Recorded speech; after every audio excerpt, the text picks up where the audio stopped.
North Korea is threatening to conduct another nuclear test any day now. Joining me now is Evan Ramstad, reporter from Seoul. Okay, Evan, what's expected and how is it going to be different from in the past, or is it really?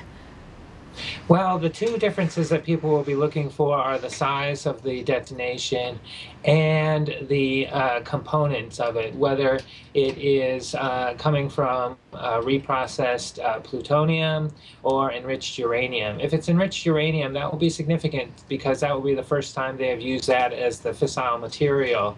It was a couple of years ago that North Korea brought in an American scientist to explain and show that they are making progress with the enrichment of uranium as a fissile material.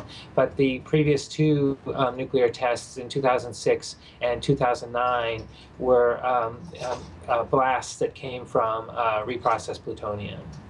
Okay, and I think a lot of people are wondering why now, and a lot of people I know were hoping with the new leadership under Kim Jong-un, perhaps North Korea would decide it would be a good time to open up to the rest of the world.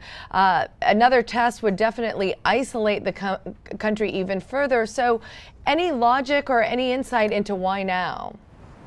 Well, the logic is that the regime, for its own legitimacy internally, needs to have tension and needs to have a kind of an enemy out there that it tells the people that it is protecting them from. So that's the kind of the logic. I mean, so they're always sort of portraying either South Korea or the United States as ready to come in and invade. And so therefore, we, the regime, are protecting you with our military and with our pursuit of nuclear power, nuclear weapons, I should say, and our pursuit of rocket capabilities and things like that.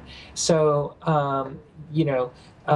this decision really probably got made roughly a year or so ago when in March they announced that they were going to do a rocket launch in April. That was just shortly after making a deal for humanitarian aid with the United States, and they just turned their back on that deal and instead went down the same path that we saw before the 2006 test and before the 2009 test, which was to do a long-range missile test or launch and then get penalized by the United Nations Security Council and then get angry at the penalty and then with that anger do a nuclear test. And it's exactly the same thing that happened in 2006 and 2009. And here we are in the same stage. Last week we had the penalty issued by the Security Council. It wasn't a hugely significant one or anything like that. Nonetheless, North Korea has gotten angry and it has been issuing blistering statements for the past few days.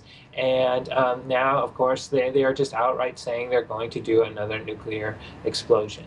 Okay, and some people have suggested that perhaps the international community should issue sanctions before the test as a way to prevent this from happening. What type of reaction have we been getting, given the fact that North Korea is going to, from the international community, given the fact that North Korea is indeed saying it's going to go ahead? Well, the international community hasn't been able to stop the previous test, nor have outsiders been able to really have any type of influence on the impact after these tests. North Korea continues to pursue the development of nuclear weapons. It's going slowly. They've been doing it since the 1970s. They don't have a lot of money to do it. They don't have a lot of resources to do it. They have, we think, fissile material for only a few bombs, probably less than a dozen. If they use uranium in this case, that will be quite a step forward and will raise more alarms with people who are concerned about their program and the prospect of proliferation of their capabilities. So this is what people are on the lookout for, but really nobody has been able to have an effect on the strategy of the North Korean regime because the regime is really concerned about its own preservation, and that preservation stems in large part from creating this tension and creating the idea that they are at risk of being invaded or taken over or some such thing like that among the North Korean people.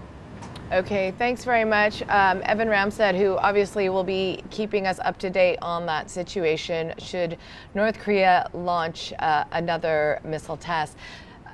For more on that story, you could go to WSJ.com. I'm Deborah Kahn.